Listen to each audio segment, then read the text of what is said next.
Muito bom dia a si que nos acompanha através da TV Canção Nova. Seja muito bem-vindo ao programa Manhã Viva. Hoje faz uma semana que começamos o nosso programa com a graça de Deus. E inicio o programa com uma curiosidade histórica e cultural. Hoje é o Dia Internacional em Memória das Vítimas do Holocausto. Celebra-se anualmente a 27 de janeiro, um dia criado por ação da Assembleia Geral das Nações Unidas pela Resolução. Um dia em que se recordam as vítimas de todos os opositores do regime nazi durante a Segunda Guerra Mundial. Neste dia decorrem cerimónias de homenagem a pessoas falecidas no Holocausto e o secretário-geral da ONU transmite uma mensagem, entre outras iniciativas. Então, que nós possamos rezar pelas vítimas, mas também pelas famílias que ficaram por cá e também por todos aqueles que hoje são perseguidos a professarem a sua fé. E hoje temos aqui um convidado muito especial, que é o Dr. Miguel Panão. Muito bom dia. Bom dia. Que nos vai falar do método de estudo O Meu Filho Tem Sucesso Escolar, o que devo fazer? O Dr. Miguel Panão é professor auxiliar da Universidade de Coimbra, no Departamento de Engenharia Mecânica, e doutorado em Engenharia Mecânica pelo Instituto Superior Técnico da Universidade Técnica de Lisboa. Desde que obteve o seu grau de doutoramento, o Dr. Miguel publicou mais de 25 artigos de engenharia em revistas internacionais, com revisão por pares, e participou em numerosas conferências internacionais, tendo em 2011 coorganizado uma na área da atomização de líquidos e sprays. Em 2008 recebe o prémio de melhor jovem investigador em engenharia mecânica na Universidade Técnica de Lisboa. Além da sua atividade de investigação em engenharia, tem também desenvolvido o trabalho no âmbito do pensamento filosófico associado à ética ambiental e diálogo entre a ciência e a fé. É membro da Comissão Central da Iniciativa Cultural Internacional ECOON, dedicada ao desenvolvimento do pensamento filosófico e teológico da relação entre o ser humano e o mundo natural. Também tem publicado vários livros e também é autor do livro Keep Up, Organização do Tempo de Estudo, que vamos falar mais à frente. Dr. Miguel, fale-nos um pouco de si. Quem é o Dr. Miguel Panão? Essa é sempre uma pergunta muito estranha, mas eu posso falar. Então, digamos que eu sou uma pessoa normal. Sim. O que, pronto, a maior parte das pessoas é assim. Formei-me em Engenharia Mecânica, como Sim. disse, e digamos que em termos, já agora a pergunta dirige-se em termos que é de formação profissional, de formação espiritual? De família, de onde é que as suas origens? Sim, então eu sou originalmente de Lisboa, Sim. que às vezes é raro, porque a maior parte das pessoas que encontramos em Lisboa vêm de outros lados. Nasci de uma família normal, que não tinha grandes raízes, por exemplo, em termos de fé, mas que as encontrou a um determinado momento da nossa vida e isso transformou bastante a nossa vida. E eu digo isto porque foi, de facto, um marco importante. Independentemente depois da história que se desenrolou, etc., foi algo muito importante na minha formação como pessoa, portanto, tudo aquilo que falou do pensamento filosófico, sim, todos esses interesses, todos esse sentido de descoberta do mundo à nossa volta, das pessoas à nossa volta, das realidades que estão para além daquilo que podemos tocar, sim, sentir, não é? Ou seja, toda a parte espiritual provém dessa experiência familiar profunda de encontro com Deus. Depois, no meu percurso, houve um marco muito forte que foi, em termos que depois afetou toda a minha vida, não é? Foi ter encontrado o renovamento carismático. Aí fiz uma experiência profunda de Deus. Sim. E digo isto porque, como cientista, a minha veia é essencialmente experimentalista. Sim. Portanto, eu só poderia encontrar Deus se fizesse uma experiência de Deus. E foi isso que aconteceu através do renovamento carismático e depois em alguns encontros organizados pela comunidade Emmanuel em Paray-le-Monial. Depois, a um dado momento da minha vida, por várias circunstâncias, fui largando tudo para me dedicar mais aos estudos na universidade e a única coisa que tinha era mesmo a missa das 9h30, é linda a velha, de manhã. Era a única coisa que tinha. É curioso que foi precisamente nesse período, eu diria, de um bocadinho mais de deserto espiritual, que encontro a minha esposa, a Marta, e com ela conheço este carisma da unidade ligado ao movimento dos focolares. Ela já era focolarina? Ela já pertencia ao movimento dos focolares. Sim. E, portanto, com ela conheci essa espiritualidade que quis aprofundar ao longo da minha vida, já há alguns anos, desde que casámos, e por isso ser hoje agora um focolarino casado. Não é? Sim.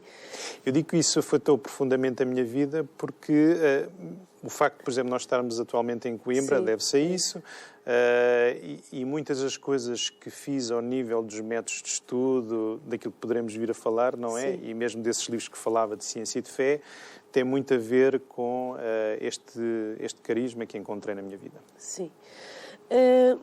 Como é que nasceu esta iniciativa de ajudar os estudantes com o insucesso escolar? Bom, nasce da experiência pessoal, ou seja, eu quando chego a cada aula, chego a cada semestre e olho para eles, que são sempre novos, não é? Alguns já os conheço desde o primeiro ano em que dou programação e depois transmissão de calor no terceiro ano. E quando olho para eles eu vejo um imenso potencial. Sim. Isso para mim é inegável. E então, quando olhava para o desempenho deles, porque eu nunca chumbei nenhum aluno, é o que eu lhes digo, eu nunca vos chumbei. Eles é que se chumbam, digamos assim. Exato. Fazia uma imensa impressão. E eu perguntava-me porquê é que eles não exploram todo o potencial que existe dentro deles.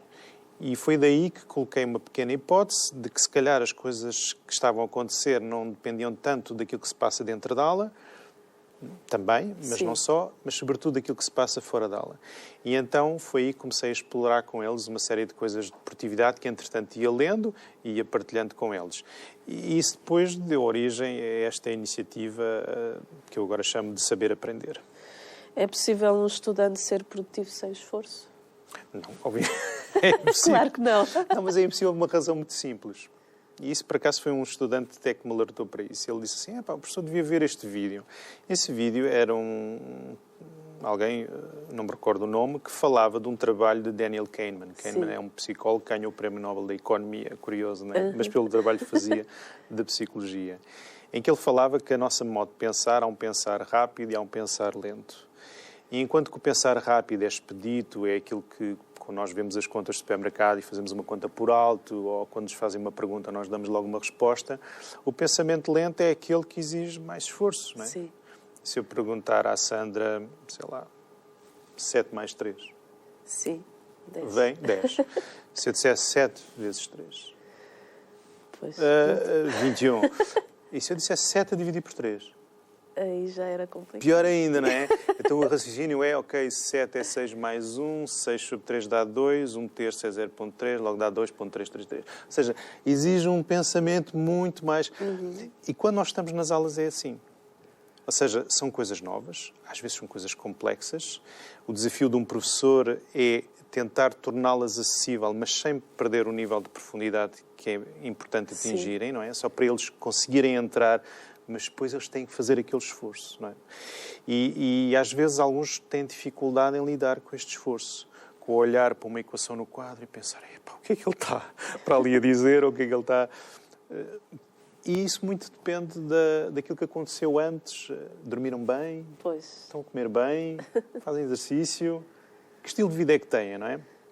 Pronto, e de facto eu acho que o sucesso académico exige esforço, mas acho que é qualquer coisa de natural. Eu procuro pôr isto um bocadinho aos meus alunos, não é? Se vocês sentirem dificuldade em entender alguma coisa, é normal, é natural. E às vezes o que eu penso é, se ao menos souberem isto, pode ser que isto seja uma pequena inversão de pensamento, de pensarem, ok, se isto é natural eu estar a sentir dificuldade...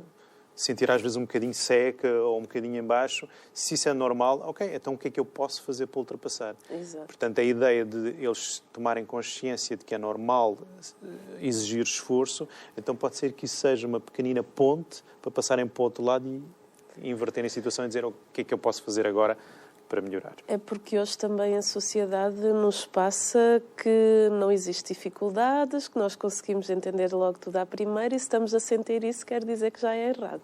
Às vezes também sem querer acaba por passar um bocadinho isso. O que significa a palavra produtividade? Tem muitos significados, não é? O significado mais normal que as pessoas pensam é eu sou muito produtivo se fizer muita coisa em pouco tempo. É verdade. Pois, só que mesmo. o resultado é óbvio, é a exaustão completa. Porque a pessoa depois tem a ideia de que consegue fazer muitas coisas e depois cansa-se e depois não descansa. Eu próprio já passei por isso. Durante 10 anos dormia cerca de 5 horas por noite e orgulhava-me de ser muito produtivo. Sim. E depois isso foi um desastre na minha vida, 10 anos depois. Não, a produtividade eu diria que é fazer bem aquilo que eu tenho para fazer agora. Sim. Ou seja, a produtividade é qualquer coisa que faz parte do nosso estilo de vida. Sim. Não é? E, portanto, o ser produtivo é a pessoa realmente viver bem, fazendo aquilo que tem para fazer e não tanto num âmbito de multitarefas e de multitasking, mas mais num âmbito da pessoa se focar e se concentrar em cada coisa e fazê-la bem. Sim. Okay? Em termos espirituais, até porque estamos na Canção Nova, isto tem um nome, não é? Que é fazer a vontade de Deus, não é? Exatamente. Ou seja, a vontade de Deus para nós é o quê? É fazer bem aquilo que eu tenho que fazer agora. Exatamente. Por exemplo, estarmos aqui a conversar. Eu não estou a pensar nas outras 1001 coisas que tenho para fazer. Estamos aqui para isto, não é? Exatamente. E isto é ser produtivo. É. O Monsenhor Jonas, o fundador da comunidade Canção Nova, ele diz assim que faça poucas coisas, mas as faça bem. É. Sempre... Isso é produtividade. Isso é produtividade. Porquê é que é tão importante para o sucesso da vida académica de um estudante ter esse sucesso? Porquê é que é tão importante? É assim, bem, é importante porque ainda ontem ou anteontem comentava com a minha esposa, né? Às vezes as pessoas pensam que o mais difícil é entrar na universidade e nós sabemos que não. O mais difícil é sair. Porque entrar... Mesmo assim, entrar para mim já é um privilégio. Porque nós sabemos que nem toda a gente entra. E, portanto, aquele que entra devia pensar quantos ficaram fora, porque eu entrei. Exato. Okay? Portanto, isso significa que ele tem uma grande capacidade e ele devia acreditar em si próprio. E nas suas capacidades e em desenvolvê-las. Depois, o que acontece é que, como é difícil sair, a pessoa começa a criar um estilo de vida académico demasiado focado em coisas que não o realizam, não é? Sim. E eu acho que a vida académica, aliás, eu acho que o estudo e a vida são uma coisa só. Portanto, houve uma vez que falei para os estudantes do primeiro ano sobre se era possível ter sucesso académico e fazer uma vida académica. E eu que venho de Coimbra conheço isso muito bem. Porque no país, também é de Coimbra, a vida académica em Coimbra é impar. É impar no país. E, portanto, só que para mim são uma coisa só. Sim. Ou seja, se uma pessoa tem uma vida académica saudável, a nível físico, a nível cognitivo, a nível espiritual, então tem sucesso académico. E o que acontece é que muitas vezes eles não se realizam e entram em alguns processos interiores cíclicos que os impedem de chegar ao sucesso e depois há uma série de questões de gestão de tempo, de estilos de vida que os impedem. Mas pronto, que a ideia de tudo aquilo que tenho, ou do contacto que tenho com os alunos, é para tentar perceber cada vez melhor porque é que isso acontece e também a melhor forma de os ajudar a superar, de modo a poder atingir o sucesso académico que desejam, não é? Porque isso depois é importante para a vida profissional. Com certeza. A ideia é o seguinte, é que e a ideia de introduzir todas as coisas de produtividade que existem hoje para as empresas, para a liderança, etc., na vida académica, é porque eu também não posso pensar que isto é um período que vai ser eterno, mesmo se para alguns aquilo demora muito tempo, não é? Alguns estão lá imenso tempo, não é? Porque estão super envolvidos na vida académica e depois vão chumbando, vão deixando as disciplinas para trás, etc., mas não devia ser assim. Porquê? Porque tudo aquilo que eles construírem agora, e agora é o tempo para isso, e para mim, uma das mais importantes é desenvolverem o superpoder de aprender, porque é isso que lhes vai servir para o resto da vida. Então eles constroem agora as bases daquilo que vai ser toda a sua vida profissional. No fundo, a vida académica não se resume só à sala de aula, como disse. Não. É tudo. Tudo. É tudo. Influencia. E tudo ali influencia. Existe uma plataforma no seu site. Sim. Gostaria que falasse um bocadinho mais. É assim, inicialmente, quando eu criei o site, foi pensar exclusivamente em ajudar alunos a superar as suas dificuldades e os seus insucessos académicos. Essa experiência surgiu por uma razão simples. eu expliquei que quando olhei para eles percebi que não tinham sucesso e pensei na forma de os ajudar. E durante um semestre, nos e-mails que mandava semanalmente para rever um bocadinho a matéria de transmissão de calor e também para dar algumas noções de alguns exercícios que os propunha nas aulas, etc., comecei a dar-lhes algumas dicas de produtividade. Coisas que eu li e pensei, olha, isto é interessante, vou-lhes partilhar. Só que muitas das coisas que eu partilhava pensava assim, mas eu não faço isto. Não pode ser. Ou seja, uma pessoa não pode ser incoerente. Claro. Não posso dizer uma coisa e depois não a fazer. Então, isso levou-me também a fazer a experiência. O interessante foi que passou um bocadinho, ou seja, a ideia neste momento da plataforma deste saber aprender, mesmo se o site é miguelpanão.com, porque é fácil de fixar, mas este saber aprender é porque me apercebi de que não é qualquer coisa que se resume só à vida académica, mas que depois se estende para toda a vida. Eu acho interessante porque eu convido os meus alunos a inscreverem-se na plataforma para poderem, cada vez que publicam um artigo, conhecerem, etc. É natural que o façam, não é? E depois acho curioso porque alguns mantêm-se. Eu sei que alguns saem.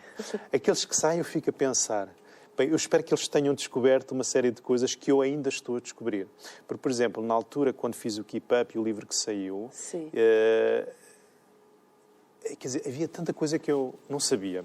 E tanta coisa que, inclusive, surgiu nova. Ou seja, quando penso no Keep Up, já penso assim, isto contém algumas bases, mas eu hoje já colocaria muito mais coisas. Sim. Para dizer que todo este processo de desenvolver esta nossa capacidade de aprender é qualquer coisa que eu considero que ainda é muito recente e que estamos permanentemente a descobrir formas novas de desenvolver isto. Por isso, esta plataforma, a ideia é ser uma espécie de instrumento de comunicação, não é? Sim. Entre mim e entre qualquer pessoa em qualquer parte do mundo. Sim. E a experiência que eu tenho é que essa abertura nos ajuda a descobrir reciprocamente coisas que nos enriquecem e ajudam a desenvolver esta nossa capacidade de aprender. É muito interessante esta temática, porque eu lembro-me quando eu devia ter os meus 13 anos, 12, 13, andava no 8º ano, estávamos aqui ainda a conversar sobre isso e era mais ou menos nos anos 90. E o meu rendimento escolar não era muito bom. E o meu pai colocou-me numa explicadora e ela disse, pois, ela não tem nem planeamento nem método de estudo. Então vamos achar um que ela se adeque. E a partir daí eu comecei a gostar de estudar, comecei a achar as aulas interessantes, comecei a tirar melhores notas, porque comecei a conseguir planear o meu dia e encontrei uma metodologia. Então isso a mim ajudou-me imenso. E acredito que muitos estudantes passem por isso, ainda mais hoje, com tantas distrações, como comentávamos há bocado. Certo. Porque existem distrações hoje. Hoje nós não nos apercebemos, mas há uma expressão que eu sempre achei interessante, que nós falamos muito das armas de destruição maciça, não é? Ou seja, as WMDs, não é? Weapons of Mass Destruction. Eu agora já estou a hesitar porque utilizo outra expressão, que é as armas de distração maciça. Ou seja, as Weapons of Mass Distraction. Porque, de facto, são as novas tecnologias, ou seja, os nossos smartphones, os tablets, que tiveram um crescimento enorme nos últimos anos, desde que surgiu o primeiro iPad em 2010. Mesmo se muitos deles, alguns já existiam antes, mas nunca como a partir do iPad e do iPhone. São coisas novas, são coisas que os jovens têm cada vez mais acesso. Eu diria que são instrumentos excepcionais de comunicação, mas que ao longo do tempo se têm revelado grandes armas de distração maciça. E isso tem um impacto profundíssimo a vários níveis. Um dos últimos, por exemplo, que li num livro de uma psicóloga do MIT, Sherry Turkle, que chama-se Reclaiming Conversation, ou seja, reclamar a conversação. As pessoas já não conversam. É verdade. Basta ir a um restaurante. Há pouco estávamos a falar. Neste sábado fomos a um restaurante. Achei espetacular, porque vi imensas famílias. E também vi imensas famílias porque era meio-dia e tal. Quando os miúdos começam a ter fome, eu só vou a restaurantes. Mas eu achei impressionante a quantidade de pessoas que continuam a pôr o smartphone em cima da mesa. E eu digo, eu também punha. Pois. Até me aperceber de como isso é uma forma de nos distrairmos, de evitarmos as conversas e pronto. E ao ver isso, percebi que muito daquilo que acontece às vezes nos nossos estudantes é um desafio novo que eles têm de superar estes instrumentos que são espetaculares, mas que se são usados em excesso, não é? E sem um uso ponderado e pensado, começam-se a tornar verdadeiras armas de distração. É verdade. Os recreios hoje na escola são silenciosos. E o curioso é que eles falam nas aulas. Pois. Eu tenho professores da minha filha que dizem isso. Então, mas eles durante o intervalo estão todos ali nas redes sociais, no Instagram, a mandar mensagens e depois falam quando entram nas aulas. Quando era suposto ser... Bom, enfim, nas aulas não era suposto andarem. Mesmo se andam, mas enfim, isso é outra história. Escreveu o livro Keep Up, a organização do tempo de estudo. O que é que os estudantes podem descobrir ao adquirirem esta ferramenta de estudo? Como e onde pode ser adquirida? Sim. É assim, a ferramenta, se calhar é interessante partilhar como é que ela surgiu, não é? Sim, sim. Eu, a partir do momento em que comecei este site, e na altura ainda estava nas redes sociais, porque depois, entretanto, saí, também para dar um testemunho disso, que acho que não seria necessário, mas pronto, isso é outra história. Houve uma aluna angolana que me enviou um e-mail a pedir ajuda. Sim. Ou seja, ela tinha dificuldades de concentração e não tinha método de estudo, não sabia como organizar o seu tempo de estudo e pedia-me ajuda. Bom, eu estava no verão, não sabia o que havia de fazer, porque tinha apenas começado um bocadinho esta aventura. Mas pensei assim, então, se eu fizesse uma folha de cálculo para organizar este tempo de estudo? E então foi assim que surgiu o Keep Up. Por isso, qualquer pessoa que vá ao meu site, há lá uma pequenina tab, não sei qual é o nome para isto, mas há um link que diz mesmo Keep Up e aí a pessoa simplesmente subscreve-se e recebe a ferramenta. Eu sei que tive que atualizar alguns links porque me apercebi que quando mudei de clouds que houve alguns links que deixaram de funcionar, por isso se as pessoas acharem que não conseguem adquirir os fecheiros, basta-me enviar um e-mail, pode ser que o link esteja desatualizado. Mas as pessoas podem receber gratuitamente essa ferramenta. Relativamente ao livro, é venda através da Amazon, portanto é uma edição de autor e por isso é através da Amazon. O que ensina de novo e de que forma se diferencia da imensa literatura que começa a ser muito diversificada nesta área? Pois essa é interessante porque é uma das críticas que recebo, que se lêem na Amazon maiores, é um bocadinho essa, depois não é nada de novo. Não pretende ser nada de novo. A única coisa que pretendia era ajudar a compreender um bocadinho algum pensamento que estava por trás da ferramenta. Ou seja, eu não gostaria que as pessoas usassem a ferramenta sem perceber um bocadinho o que é que está por trás. E então o livro surge para acompanhar um bocadinho a ferramenta. Nesse sentido, o que é que traz de novo? Aquilo que traz de novo eu não o descobri por mim. Eu descobri quando as pessoas começaram a utilizar e me disseram... E é um bocado curioso. O que traz de novo, tanto o livro, sobretudo a ferramenta, é que é para aí das primeiras ferramentas que é pessoal. Sim. Ou seja, pode ser partilhada com colegas ou com pais, como já aconteceu, mas é essencialmente pessoal, para que a pessoa ganhe consciência e se descubra qual é o método de estudo que melhor se adapta a ela. E é uma ferramenta cujo objetivo é deixar de ser utilizada. O que parece... contra tudo. Ou seja, todas as ferramentas o que procuram hoje é que nós utilizemos cada vez mais, não é? Ganhar cada vez mais utilizadores. Não. O objetivo é deixar de ser utilizada. E isso eu descobri com alguém que a utilizou e que disse assim, olha, mas eu agora já não utilizo porque tenho os hábitos de estudo. Já não precisa. Então não precisa. E, portanto, eu achei, pronto, na prática, na utilização, que nós vamos percebendo o que é que esta ferramenta pode ser para as pessoas. No fundo, é levar a que os alunos, neste caso, encontrem uma metodologia de estudo, adquiram hábitos e depois já não precisem de usar esta ferramenta. Estamos aqui com o Dr. Miguel Panão, que lançou um livro e uma ferramenta, o Keep Up Study Time, que acredito tem sido muito útil para os estudantes e encontrarem uma metodologia de estudo de forma assim a poderem ter melhores rendimentos também a nível de estudo e depois futuramente a nível profissional, porque isto influencia todo o futuro, não é? Sem dúvida. Eu há bocado aqui no intervalo fazia uma pergunta, eu vou colocá-la aqui em direto, porque tem a parte do estudante, né, que tem a questão do planeamento, da metodologia de estudo, que enquanto não se encontra gera algum insucesso escolar, mas também tem a parte do professor. Eu, por exemplo, tive uma professora, não vou dizer a disciplina, mas tive uma professora que, na primeira aula, ela disse assim: eu estou aqui para reprovar, não estou aqui para passar. Eu nunca mais consegui ter boas notas. E ela tinha 2 turmas e só uma pessoa é que conseguia ter, na escala de 0 a 20, 10. Como ultrapassar isto? É assim, se calhar, em primeiro lugar, eu gostaria de salientar que nós somos uma pessoa com uma relação. Sim. O que significa que os relacionamentos que nós estabelecemos com os outros, amigos, professores, familiares, vão influenciar profundamente a nossa vida. Então, um relacionamento com o professor. Porque o professor, o aluno considera, é aquele que sabe mais, é aquele que tem mais experiência de vida. Sim.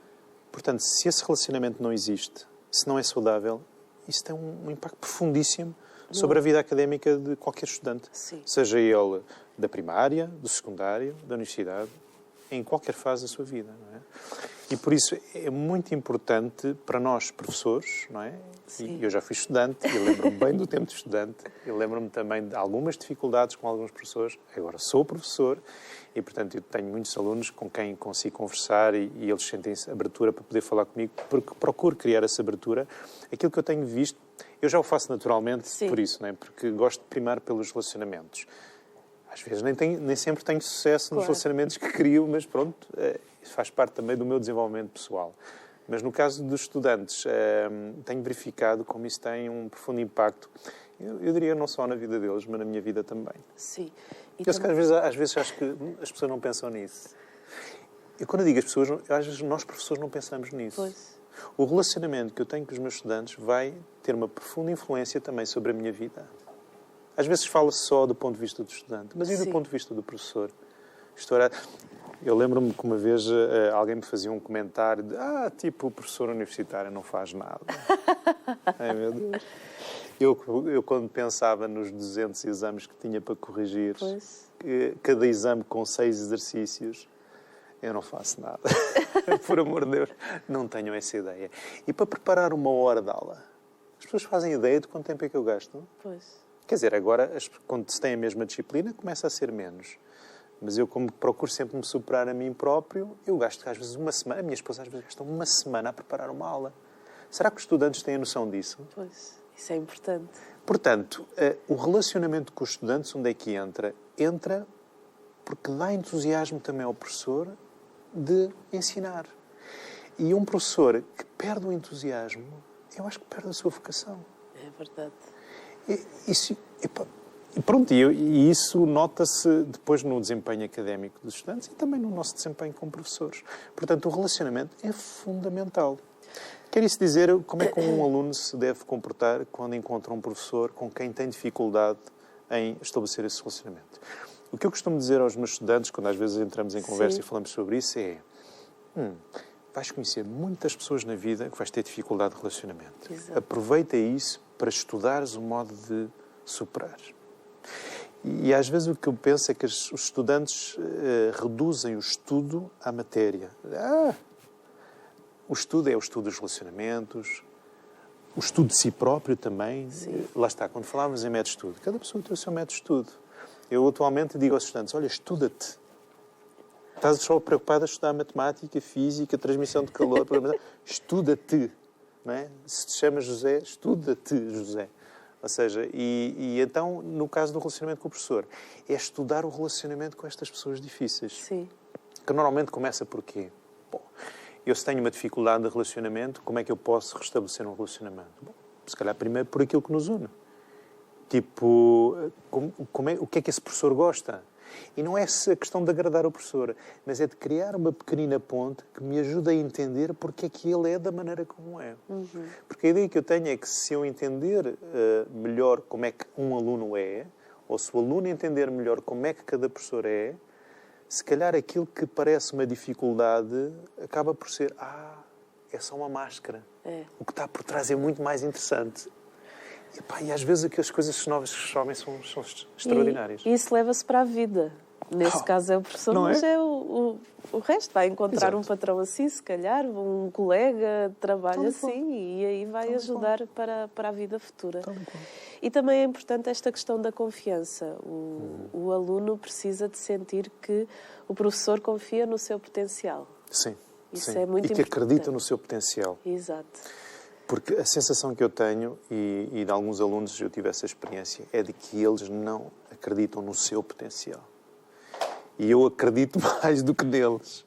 Então eu sinto que a minha missão como professor é ajudá-los a descobrir isso. Sim. Porque ele está lá.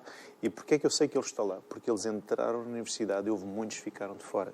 Eu digo-vos, desculpem, vocês têm a potencial. Não me venham dizer que não têm. Agora há a questão de o descobrir. Claro. Não é? E claro. pronto, é essa a ideia. Vamos voltar aqui então ao Keep Up. Qual o tempo mínimo que o Keep Up sugere ao aluno? 10 minutos não será Sim. pouco tempo?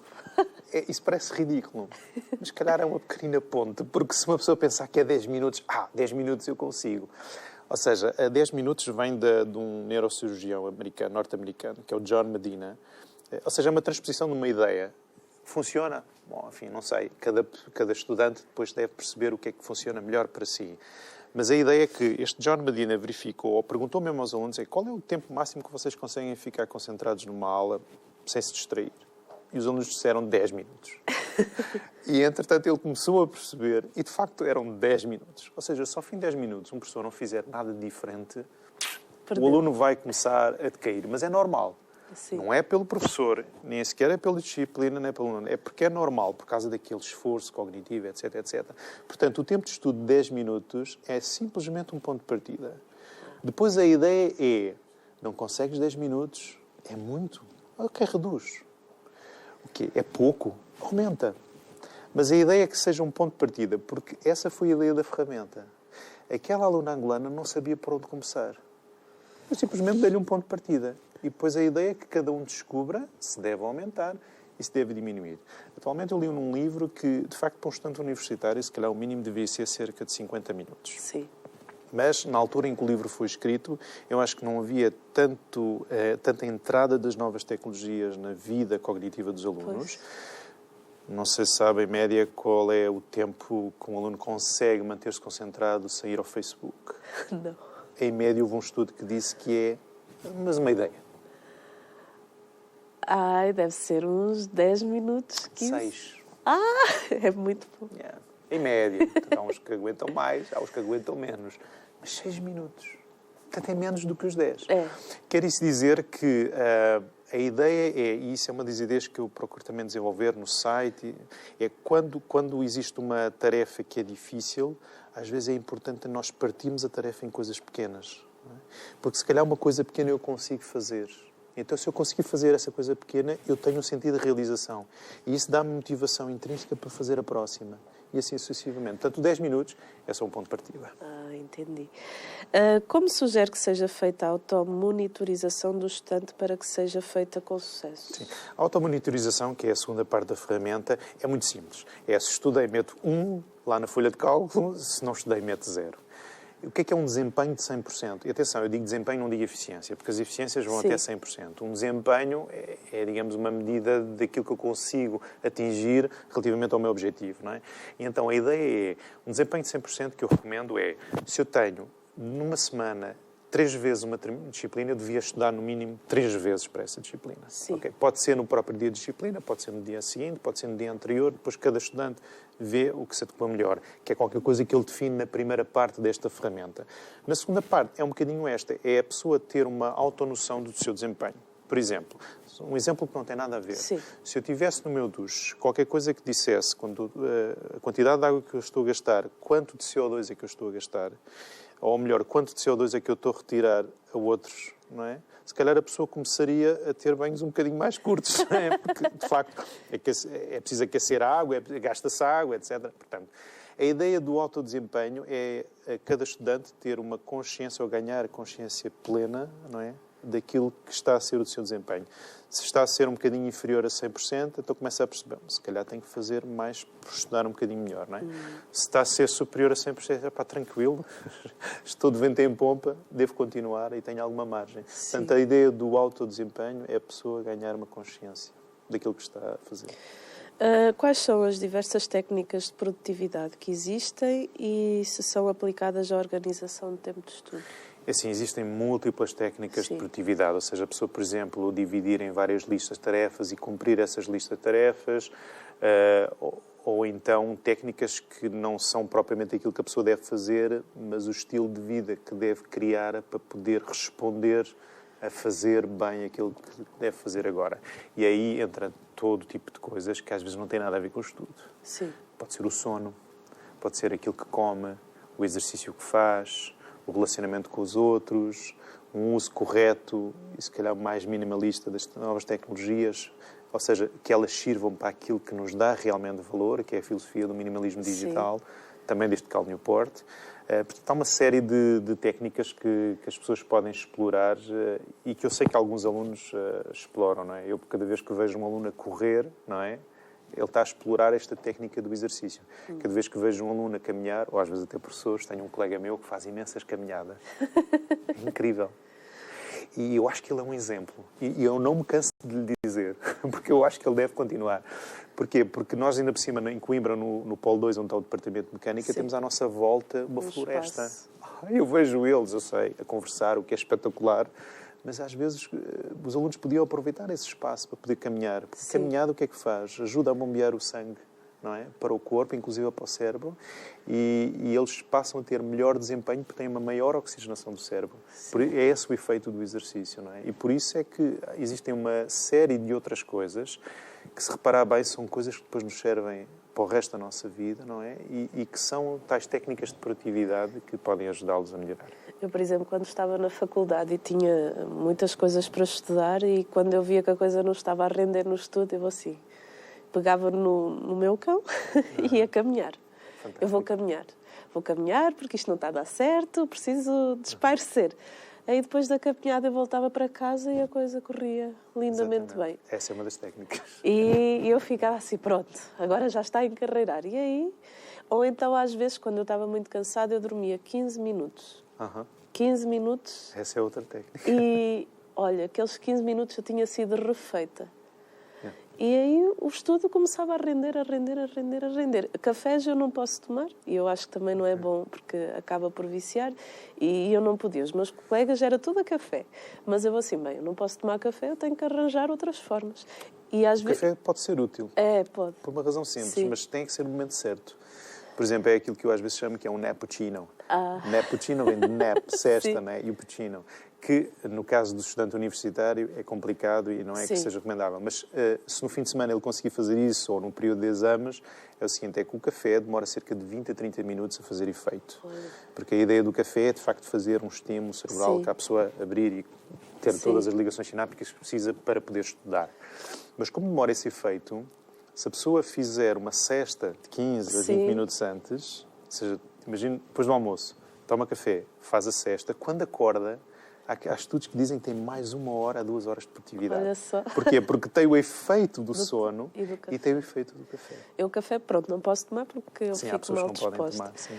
E também eu fazia uma coisa... Mas há chás, por exemplo, que têm o mesmo efeito. Portanto. Eu, durante a noite, eu não sou uma pessoa noturna, consigo estudar até muito tarde. Chega àquela hora, eu adormeço mesmo. E o meu marido até se farta de rir porque adormeço. Então, o que é que eu fazia? Eu dormia, deitava-me cedo e de madrugada eu acordava, porque aí eu ficava bem mesmo e rendia como se eu estivesse a estudar durante o dia normal. Então foram essas técnicas que eu fui encontrando e que me fui adequando e que ajuda bastante, e acredito que alguns façam isso também e que ajude. Já falou um bocadinho dos hábitos. O estilo de vida saudável, ele ajuda muito. O exercício físico, as relações também ajudam, influenciam a questão académica, as relações familiares, a questão da família também influencia muito. Imenso. Eu, por exemplo, tinha uma estudante que tinha graves problemas de relacionamento familiar, inclusive dos pais meterem os livros académicos fora de casa, ou seja, aquilo era terrível, e eu percebi como isso influenciava sobre a confiança que ela tinha nela própria. Eu via o potencial todo, mas isso influenciava a confiança que ela tinha nela própria e E pronto, e ela depois tinha, às vezes, ataques de pânico em exames, não é? De tal maneira que chegou a um ponto em que tinha mesmo que fazer exames sozinha. Portanto, eu acho que foi extraordinária a maneira como ela superou isso, não é? Porque ela conseguiu... Eu procurei acompanhá-la o que pude, não é? Porque não fui um acompanhamento regular, mas daquilo que pude acompanhar, achei que ela foi extraordinária, a maneira como tentou resolver esses assuntos através de quê? Dos relacionamentos que depois tinha com os seus amigos, não é? Sim. Ou seja, para dizer que também é fundamental neste período universitário o relacionamento que nós temos com os nossos amigos, porque se a nossa família, de facto, e isto é um apelo que eu faço a todas as famílias, não é? Ou seja, eu sei que às vezes as coisas são difíceis, trazer pão para a casa é difícil, às vezes o trabalho exige, estamos cansados, todos nós temos estas dificuldades, mas se pudermos melhorar, ou seja, de proporcionar um ambiente em que os nossos jovens, os nossos filhos consigam estudar e pronto, e fazer toda a sua vida académica, isso depois tem uma influência profunda no resto da sua vida, não é? E nós queremos sempre o melhor para os nossos filhos. Mas quando isso não acontece, eu diria aos estudantes, pensem nas amizades que vocês constroem ao longo da vossa vida académica. Isso pode ser fundamental na vida académica, mas para o resto da vossa vida também. A questão do reforço positivo dado pelos pais em casa, de também mostrar que confiam no filho, nas capacidades do filho, isso também é importante. Sim, é importante. Mesmo se às vezes podemos ter a tendência para sobrevalorizar isso. Sim, ou seja, sim. de não dar também a consciência dos limites. Claro. Okay? E isso é uma das coisas que aconteceu nos Estados Unidos durante os últimos anos. Li recentemente num livro isso. Ou seja, eles durante muitos anos apaparicaram, digamos assim, muitas crianças. Ou seja, toda a gente recebe um prémio. Mesmo aquele que chega em último recebe um diploma de participação. Isso parece que é bom, parece que é positivo, mas acaba por não ser. Ou seja... acaba por não ajudar o estudante e o jovem a encontrar o valor que existe nos limites e a superá-los. Dou um exemplo muito concreto. Paul Hansen. Paul Hansen é uma TED Talk que eu vi, que eu achei interessantíssima. Tem um problema. Ele é artista, mas o problema dele é que ele tem um problema de nervos e ele não consegue fazer traços. Ele se treme. Okay? E então... Ele que queria ser artista viu praticamente todo o seu sonho arruinado porque ele não conseguia fazer traços. Então houve um neurologista que disse assim, olha, embrace the shake, ou seja, abraça o tremor. E ele cria arte com o tremor, Sandra, que não pode imaginar. Inclusive, cria outros estilos de arte. Basta ver a TED Talk dele, o Paul Hansen. É impressionante. Porquê? Porque ele abraçou os limites e, usando os limites, consegue fazer coisas extraordinárias. O que significa que, às vezes, nós pensamos que os limites são obstáculos. Mas eles, se calhar, são a porta aberta para uma criatividade maior. Basta inverter um bocadinho o pensamento sobre isso. Tornou o limite em força. Completamente. E, às vezes, o desafio é esse. E daí o relacionamento familiar, não é? Se o relacionamento familiar for de tal maneira que ajuda a encontrar no limite uma oportunidade, okay? De que esse obstáculo, agora pegando um bocadinho também na minha experiência, momentos populares, se torna um trampolim, okay? Isso às vezes pode mudar a vida de uma pessoa. Às vezes não. Muda a vida de uma pessoa. Eu lembro-me que houve uma altura na escola que eu tinha muitas dificuldades, assim, até com os colegas, tudo, e eu vou assim, pai, não quero ir mais à escola, quero mudar de escola e não quero ficar lá. E o meu pai falou assim, não, tu vais ficar, porque quem me diz que na próxima escola que tu fores não vais encontrar pessoas com o mesmo caráter, não vais encontrar dificuldades ou piores. Supera. Encontra uma forma de superar essas dificuldades. E foi facto. Aí, pronto, o meu pai não me fez a vontade. E eu consegui realmente dar a volta e tive que encontrar uma saída e uma forma de pegar também nos meus limites e dos limites dos outros e fazer daquilo uma força para avançar, porque isso até estava a influenciar a minha questão académica, os meus resultados. E eu queria desistir, não queria ir mais, porque estava muito difícil a vida. Claro. Aí o meu pai foi um momento de de força para mim e que a partir daí eu nunca mais desisti das coisas e comecei sempre a avançar e quando vinha aquele sentimento eu dizia, não, tu és capaz, vai em frente, supera. E eu acho que isso é importante, esse trampolim, essa força que às vezes vem das pessoas que estão à nossa volta. Neste caso vem do meu pai, mas pode vir de amigos, pode vir de um professor. Às vezes a voz de um professor é um momento-chave para aquele aluno avançar e ir em frente. Por exemplo, só uma pequenina partilha, de facto, o que às vezes para as pessoas mais jovens, sei lá, no ensino secundário, etc., pode ser mais difícil de empregar. Mas eu recebi um e-mail de uma mãe, um e-mail extraordinário, de que ela percebia que aquilo poderia ter valor para o seu filho, mas percebia que se calhar ele não conseguiria pegar da maneira como estava, porque está mais adaptada para a vida académica universitária. Eu achei giríssimo, porque ela pegou na ferramenta e trabalhou-a de forma criativa com os filhos, de tal maneira que foi através desta mãe que os filhos começaram a ganhar um novo gosto pelo estudo. O que significa que aquilo que às vezes nós fazemos, por pouco que seja, quando é dado e deixa de estar nas nossas mãos, mas fica nas mãos dos outros, começa a ser trabalhado de maneiras que nós nunca pensávamos. E, portanto, aqui o relacionamento familiar foi fundamental. Portanto, para dizer que esta ferramenta é uma coisa que não é só para os estudantes, mas pode ser usada de formas criativas, não é? Para outros... E também a importância dos pais se envolverem na vida académica dos filhos. Que também... Aqueles que de facto conseguem, pode ser uma grande ajuda para os filhos. Como pode o estudante preparar o seu próximo ano letivo nas suas férias?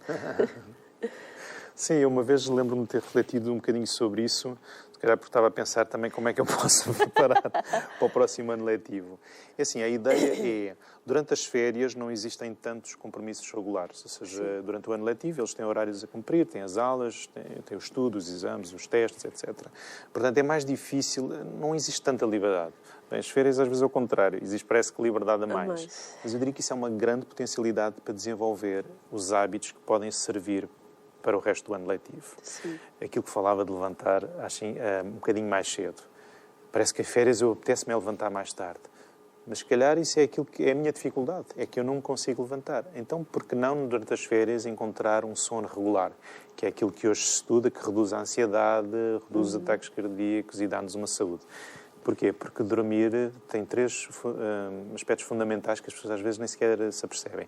É que durante o dia consome imenso lixo. Ou melhor, consome imensa informação, muita dela é lixo. Sim, sim. Então dormir tem a primeira função, que é limpar o lixo. Se limpa o lixo, o que é que fica? Fica o que interessa. Então a segunda parte é consolidar o que interessa. E o terceiro, que é espetacular, é que dormir 7 ou 8 horas regenera os neurónios, que é precisamente aquilo que é necessário para o resto do dia. Portanto, como é que um estudante pode preparar? É para regular o sono, para ter um círculo circadiano saudável. Outra coisa, que é uma das coisas que eu também... Bem, eu procuro fazer naturalmente porque gosto, mas também recomendo, é a questão da leitura. Eu lembro-me quando tive um pequeno contacto, através de uma questão, com este Cal Newport, em que ele dizia o que é um estudante universitário? E eu quase que diria qualquer estudante. Eu não fazia ideia desta ideia, mas é da mesma forma que, por exemplo, um jogador profissional, o que é que tem que cuidar? Tem que cuidar bem do seu corpo. O que é um estudante? É um pensador profissional. É verdade. O que é que ele tem que cuidar? Da mente. Do cérebro. E o que é que pode aguçar a mente? Ler. Ler o quê? O que gosta. Sim. Pode ser ficção, pode ser não ficção, mas a ideia é que se ele criar durante as férias um hábito de leitura, isso vai ter um impacto que ele não pode imaginar no ano letivo. Por outro lado, também hábitos alimentares. Eu às vezes vejo que os estudantes, eles próprios dizem, eu tenho maus hábitos alimentares, etc, etc.